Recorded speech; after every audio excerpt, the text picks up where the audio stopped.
tarissement de toutes les sources de financement de notre pays au plan international, tout comme au plan sous-régional. Ils n'ont pas trouvé d'autres moyens que d'organiser un système de vol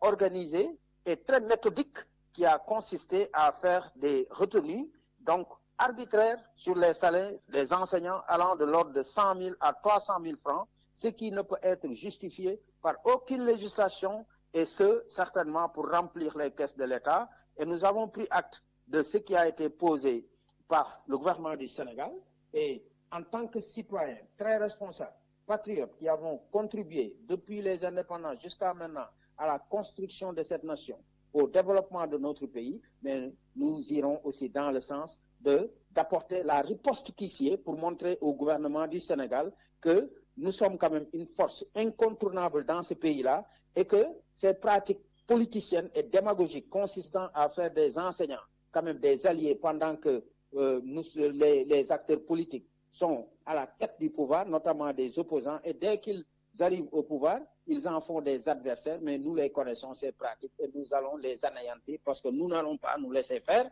Et quand on nous pousse à bout, naturellement, mais nous allons faire face au gouvernement, et nous avons entendu le message qui a été délivré, ce message va-t-en-guerre qui a été délivré par le gouvernement hier, surtout par le chef du gouvernement, le Premier ministre, accompagné donc de ses ministres, mais ils verront aussi que, quand même, ils auront face à eux des enseignants qui ont tout fait pour porter ce pouvoir aujourd'hui là où il est, et qui sont décidés aussi à faire face pour que force reste à la loi, et que ces vols qui ont été perpétrés mais feront forcément l'objet de restitution, parce que pour le reste de l'année, nous sommes prêts à dérouler des stratégies dévastatrices pour montrer qu'on ne va pas se laisser